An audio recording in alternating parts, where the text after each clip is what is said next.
Welcome to the Climate Diplomacy Podcast, a podcast from the Berlin-based Think and Do tank Adelphi, bringing you the latest insights and debates in international climate diplomacy and security. We are your hosts, Raquel Munayer. And I'm Alexandra Steinkraus. In this series, you will hear from experts and practitioners offering their take on climate foreign policy, climate-related impacts to security, and promoting peace and resilience in a changing climate. For more information, please visit climate-diplomacy.org or follow @ClimateDiplo on Twitter. Hello, and welcome back to the Climate Diplomacy Podcast. Hello, everyone.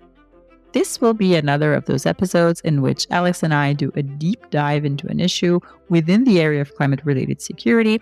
And today's topic is farmer-herder conflicts.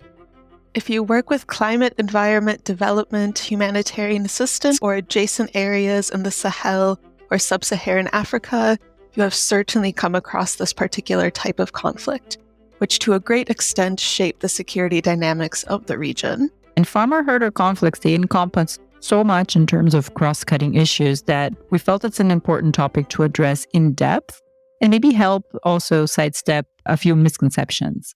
But first off, what are farmer-herder conflicts? Tell us, Alex. Okay, so farmer-herder conflicts are mostly local, sporadic, and low-intensity conflicts over issues around resource sharing like land use. That can be crop cultivation, grazing for livestock, and the kind of disputes that also include access to water and livestock raiding. There's a long history of fluctuating conflict, competition, and cooperation between farmers and herders that include periods of violent herder domination over settled farming production systems, as well as the conversion of land use for pastoral uses into cultivation. And I think it's also important to mention that these kinds of conflicts usually happen without direct involvement of the governments, and they also rarely interact with more violent conflicts. This can happen, and for example, we see this in Darfur after the outbreak of the Civil War, and then there, farmer-herder conflicts were interacting with more violent conflicts. But this isn't very common. And coming back to resource sharing and competition, farmers and herders, of course, use the same land. So these kinds of conflicts arise when herds encroach on cultivated areas and damage crops, or when water resources are becoming heavily strained. Before we continue, I also want to mention herder-herder conflicts. We also see conflicts between different pastoralist groups in some areas. For example, in South Sudan, two rival pastoralist groups, the Dinka and the Munayer, have historically competed over grazing land and water for cattle. Until 2013, these clashes generally took place within the local context, and they didn't cause large amounts of fatalities. But after the dismissal of the former vice president, Munayer, by the South Sudanese president Dinka, this act served as a catalyst for mass violence. And how are these specific conflicts related or relevant for climate security, environmental security? So climate change has resulted in increasingly higher temperatures and more frequent and intense extreme weather events like droughts, which can lead to increased water scarcity and changes in access and availability of natural resources. Looking back at the previous example of South Sudan, traditionally, cattle raids are a livelihood-sustaining practice, and this allows the restocking of herds after droughts. It's also noteworthy to mention that this has an important cultural function. It provides a means for young men to be married, which in the past has historically also marked periods of cooperation between these two groups in their long history. And of course, access to water and pastures is central for local communities in South Sudan. During the dry season, different sections of the Dinka and Munayer have to migrate in search for wetter places, often infringing on land claimed by other communities. And this ends up giving both a pretext and an opportunity for resource conflicts and cattle raiding. This dynamic has been amplified by progressive warming and more frequent droughts in South Sudan. And before we move on, I also want to mention some of the other long-term trends and events that are also causing farmer-herder conflicts. And these include the availability of modern weapons since around the mid-1980s, economic crisis and macroeconomic factors, privatization of land, in some places influx of new groups of people, new technologies that have led to change in land use and an influx of new settlers. And looking at the contemporary context, there does seem to be an increase in conflict in the post-independence period. And a lot of this evidence comes from farmer and herder testimonies. So maybe then you can give us a little bit more context on the background for why we've seen some of this pattern. Yeah, I think that for us to understand why this particular type of conflict has emerged and is also becoming more frequent and also more violent, it is worth taking a look at how things used to be before the onset of a conflict culture, if one can call it like that, between these two groups. So the economic activities of farming crops and herding cattle for livelihood purposes have been around for many thousands of years, I think between 10 and 12,000 years.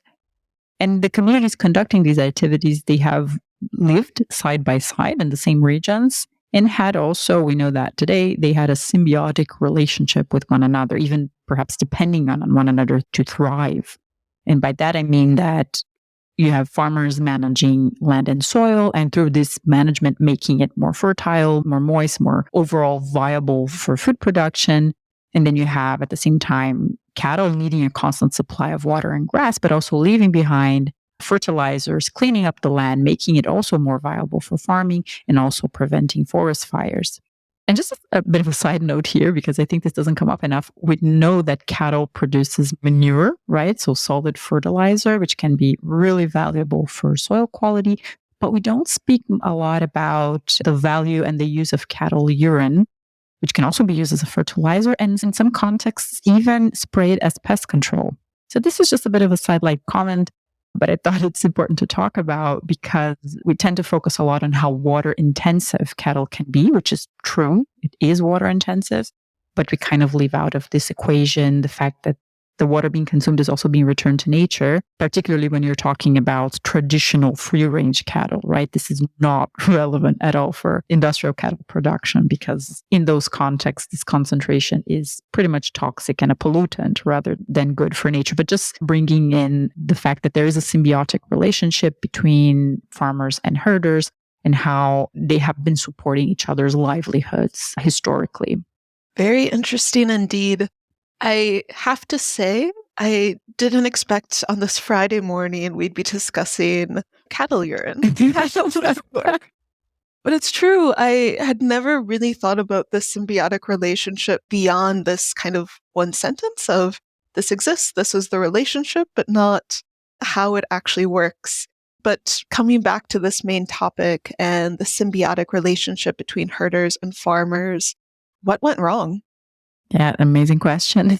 We are here at the Climate Diplomacy Podcast. We are all about climate, of course. So it gets very tempting for us to just say climate change is making resources scarcer. So these groups are not competing for the little amount of resources that is available.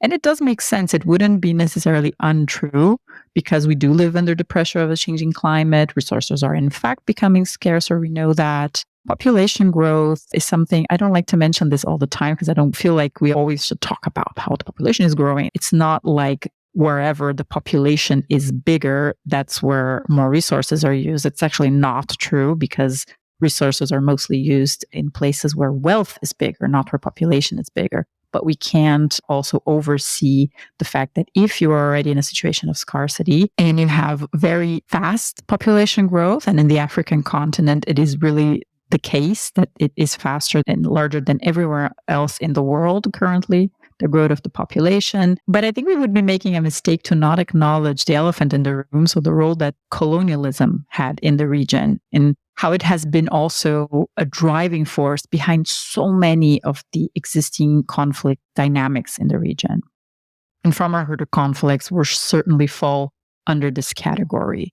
And the mechanism through which colonialism in Africa is linked to today's farmer-herder conflicts is, to put it on a short sentence, but we'll explain better later, through the alteration in access and distribution of resources, and subsequently the breaking down of the social contract which had been in place between these groups for so long. And I'll get a bit more into that now. Firstly, let's get into how colonialism has altered access to resources. So basically, concepts such as land property, national borders were de facto inexistent in pre-colonial times, at least in the way that we understand those concepts today. So when cattle herders crossed through lands looking for water and grasslands to feed their cattle, they were not committing any crime because they weren't breaking and entering anyone's properties or illegally crossing a border of another country. None of this pretty much existed. I'm saying pretty much because pretty sure there were local arrangements that we're not aware of, but certainly not in the form that we understand those things today. So the introduction of these dynamics through colonialism has led to an imbalance between communities because whereas they used to enjoy a certain equality, let's say, or at least coexist, from that point onwards, one of the groups, namely the herders, had their activity practically outlawed, not de jure, but de facto, because they were then only able to herd on public lands, which are often completely barren. Farmers, on the other hand, were in a slightly better situation, not a good one, certainly being under colonial power, but definitely better than the herders, because European colonialists were coming from agricultural societies. So they would have recognized the activity as a legitimate livelihood strategy. And again, the concept of owning land very much plays into the farming logic. Before moving on, I really wanted to highlight your point on population growth and how often when it comes to food security, when it comes to farmer-herder conflict, this point is so highly emphasized. But in reality, I like your point that we have higher resource use in nations, in areas where wealth is higher versus population. Yeah, now it's always easy to look back and say that everything was so amazing back then. But of course, we can assume that things don't always go smoothly. This symbiotic relationship would have had its hiccups like everything else in life. And we know that this is the case because there are several traditional mediation mechanisms that were in place in different communities throughout sub-Saharan Africa. And of course, if mediation existed, it's because it was needed. So these people were dealing with their disputes and mechanisms were in place. But once the dynamics shifted to a more hierarchical one, for lack of a better word, with one group being less favored, more excluded from benefits than others, this is when these mechanisms fall apart. And that's what was meant with the breaking down of social contracts. This is a point that was made by United Nations Deputy Secretary General Amina Mohamed a few years ago. I very clearly remember her talking about this. I don't remember the specific context, but I do remember how she broke down the situation for those of us who don't come from the region and don't often know how things turn out the way they did. But I've been speaking also about how the dynamics brought about by colonialism have, with time and up until today, created an unfavorable environment for nomadic herding. But of course, farmers also suffered immensely under colonial power and are still dealing with the consequences today, just like all local populations did and do. The reality is that their lands were also taken from them. Many traditional peoples who have been living and managing lands and ecosystems have been expelled of their ancestral homes, left to fend off for themselves. So just imagine now both farmers and herders are being denied access to and use of many forests, fertile lands, bodies of water. And now they're having to compete for very little resources that remain available for them, with herders having now been pretty much downgraded to invaders. This comes on top of everything. And something I haven't mentioned yet, but which is a very important consequence for the dynamics of conflict, which is that whether you're a farmer or a herder has pretty much to do with your ethnicity. So these activities have always been conducted by specific ethnic groups, and this persists until today. Of course, dynamics have changed, but for example, today, the Fulani herders in Nigeria and the Oma herders in Kenya are Muslims, while most of the farming communities in the region, if not all of them, are predominantly Christian. We already see there a further element that may push for conflict. Now, throw in the population growth we spoke about before being so much more advanced in sub-Saharan Africa and climate change. We haven't even spoken about that too much. Climate change, environmental degradation, the advancement of things like degradation and desertification, all pretty explosive. I think one of the points that I also want to highlight that we've been talking not around a little bit, but haven't said it maybe quite so clearly, is that climate and environmental change is an aggravating factor. Of course, climate change is increasing. We're seeing droughts getting worse, being more intense, being longer.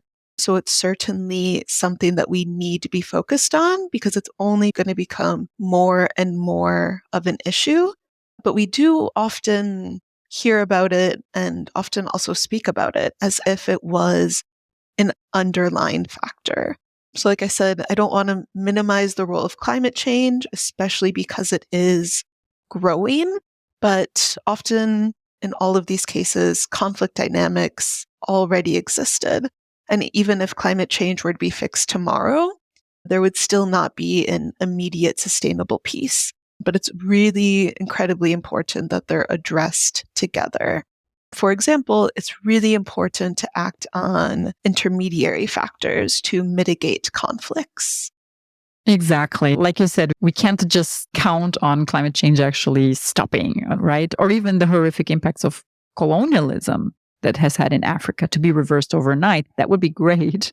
And I feel like we should keep trying to do those things even when they seem utopic.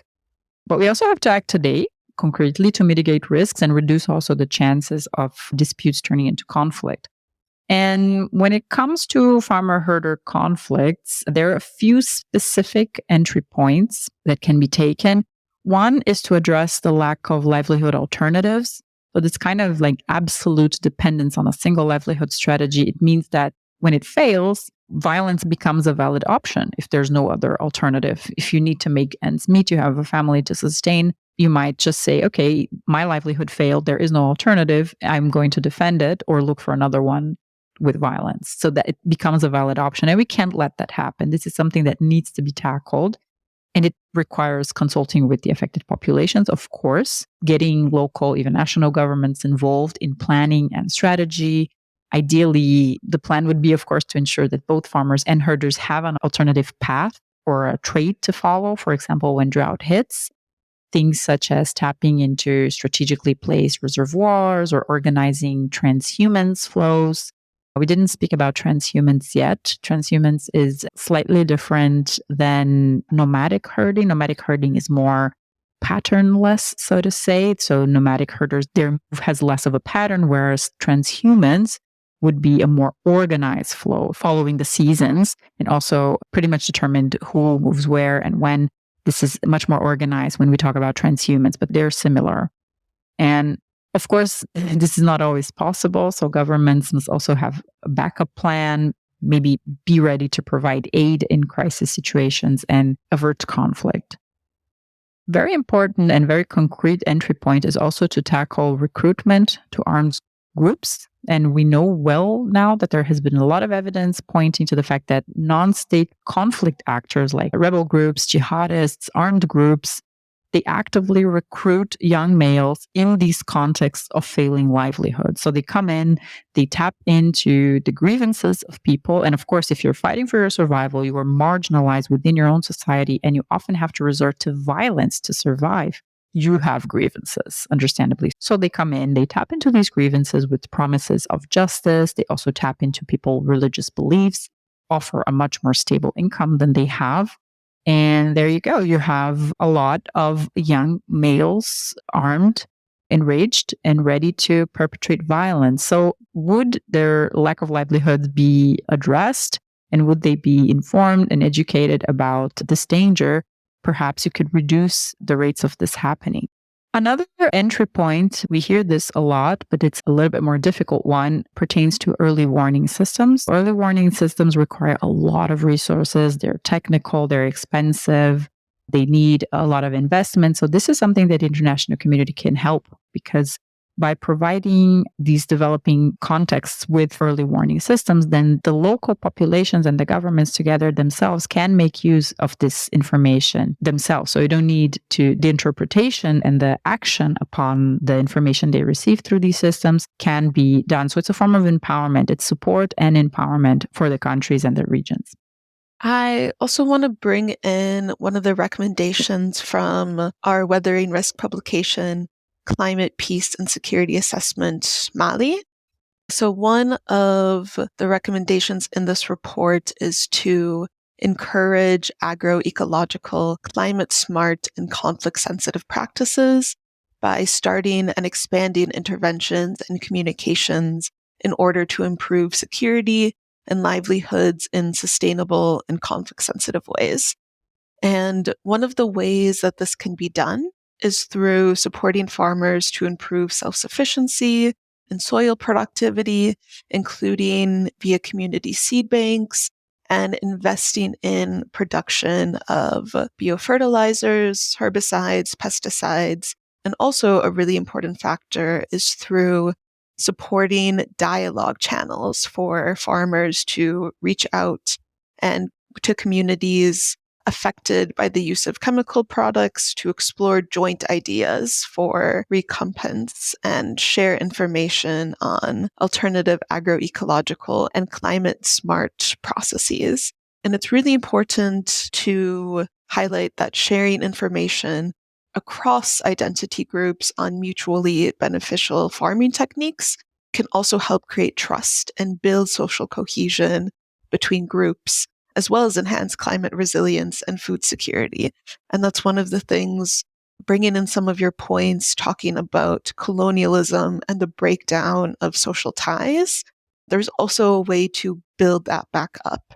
And it's really important through environmental peace building, through this dialogue and exchange, to build social ties and to make sure that peace building is done in a climate sensitive way and really brings people together and increases social cohesion.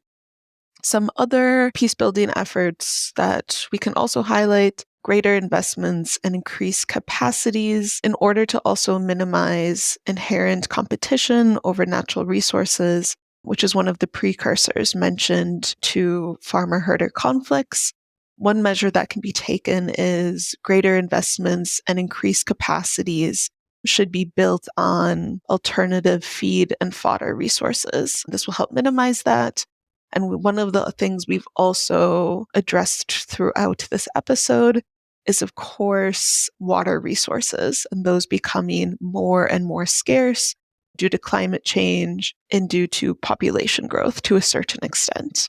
And increase in availability of basic resources, which could be done through things like more water spots. And those can be built for farmers for irrigation, but also will benefit herders for animal drinking. Thank you, Alex. Yeah, we spoke today about how farmer-herder conflicts emerge from the competition between farming and herding communities for scarce water and also scarce land resources. We also spoke about the African continent's colonial history and how it's a driving force behind many of the region's conflict dynamics, and farmer-herder conflicts included, by affecting availability and use of resources by the local population, and also by promoting animosity between ethnic and religious groups, which holds up until today. We also looked into how climate change is now heightening tensions by putting further pressures on resources. We spoke about a few ideas of entry points that can be used to address intermediary factors to try and stop this competition for resources to turn into conflict. Finally, we also looked into some opportunities for acting on risks and trying and reducing the risk of disputes turning into conflicts by addressing intermediary entry points, such as addressing recruitment to armed groups, early warning systems, and agroecological climate smart practices tackling the lack of alternative livelihoods. Thank you very much for listening. I hope you enjoyed this one. Thanks, everyone. And thanks, Raquel. It's always so nice when we can sit down and have a conversation between the two of us. and really do this kind of deep dive into a topic like this. True story. Those are the most fun ones. Yeah, they really are.